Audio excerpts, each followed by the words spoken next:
Very little is known about today's subject, Joe Gandara. We know that he was born on April 25th, 1924, in Santa Monica, California, to Mexican immigrant parents.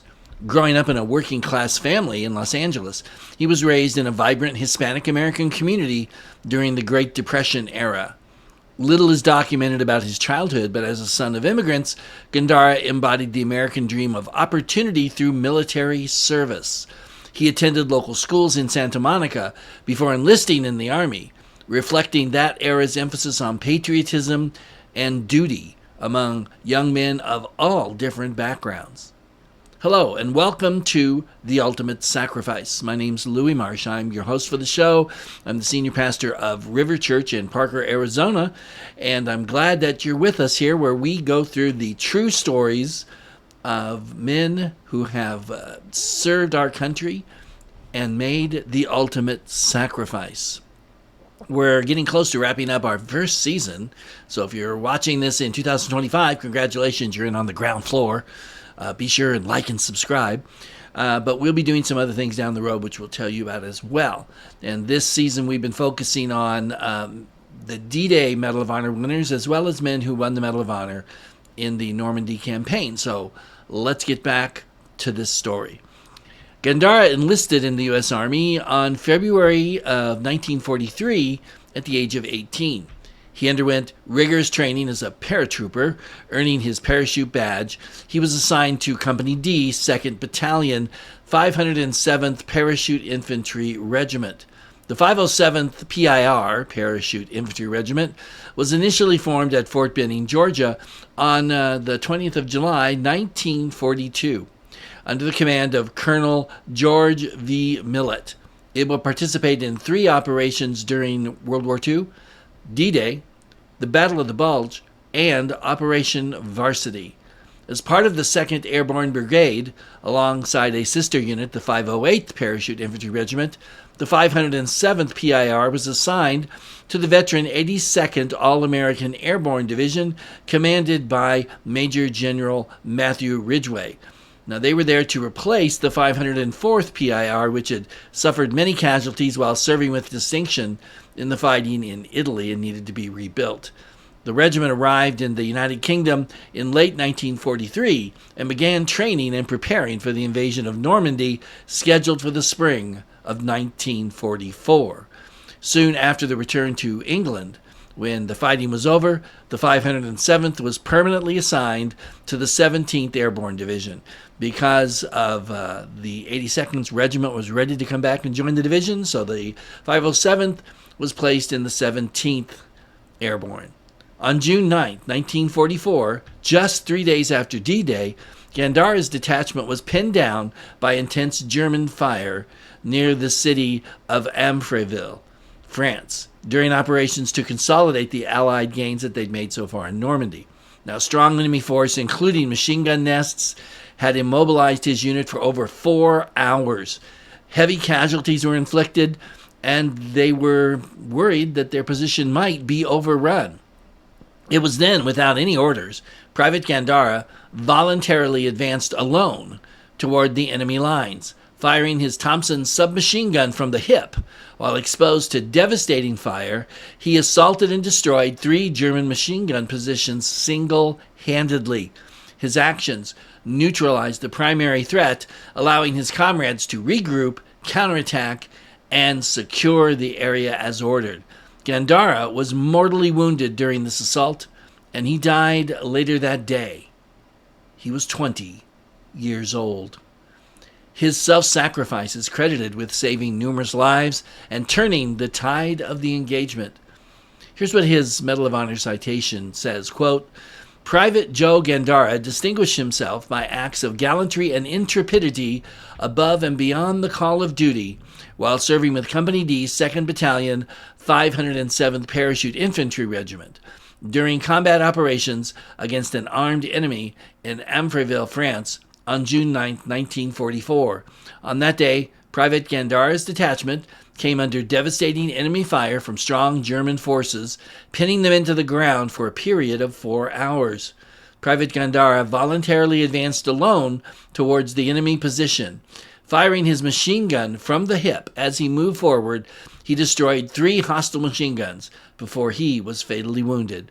Private Gandara's extraordinary heroism and selflessness at the cost of his own life, above and beyond the call of duty, are in keeping with the highest traditions of the military service and reflect great credit upon himself, his unit, and the United States Army, unquote. Gandara was awarded the Distinguished Service Cross, and that's the Army's second highest valor award, posthumously in 1944 for that action, and that appeared to be that, but flash forward now to 2002. The National Defense Authorization Act mandated a review of such cases as part of the, quote, Valor 24, unquote, initiative, recognizing 24 overdue World War II, Korean War, and Vietnam War veterans. Gandara's DSC was upgraded to the Medal of Honor. On March 18, 2014, President Barack Obama presented the medal posthumously at the White House. Gandara's great niece, Miriam Adams, who's also been identified as Hannah Adams, I'm not sure which name is correct, accepted it on behalf of the family. Aside from the Medal of Honor, he also received the Bronze Star Medal, the Purple Heart for wounds received in action, the Army Good Conduct Medal, the European African Middle East Campaign Medal with 1 Bronze Star and Bronze Arrowhead device for assault landings, a Presidential Unit Citation, French Four de Guerre, I think is how you say this, it's a recognition of his unit's valor, Combat Infantryman Badge, and the Parachutist Badge, basic with 1 Bronze Star for additional jumps. There have been many posthumous tributes to him. In 2016, the Los Angeles County Metropolitan Transport Authority renamed the 26th Street Bergamot Station in Santa Monica as the Private Joe Gandara Station and unveiled a commemorative plaque on November 4, 2016. The event featured a color guard from the 311th Expeditionary Sustainment Command, and speeches emphasized his heroism and the Valor 24 redress.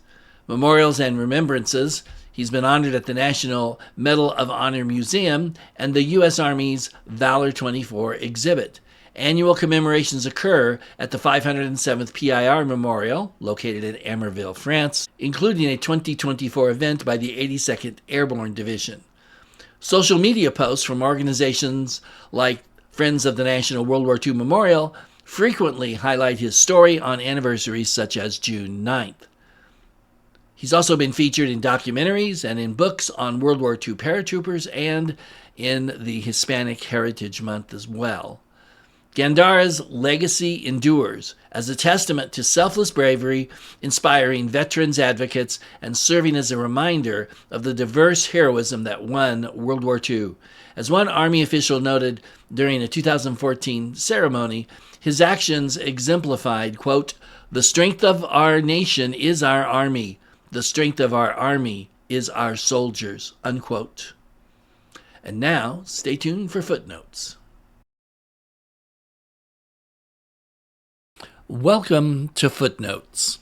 I wanted to make a brief comment on what we talked about in this particular episode where the Armed Forces decided to go back and take another look at the awarding of medals and how that worked out and what happened. And actually, that's happened before as well. After the First World War, they did the same thing. A lot of Medal of Honors that had been given previously were looked at again. Some were taken back. Some were, okayed. So this has happened several times in our history.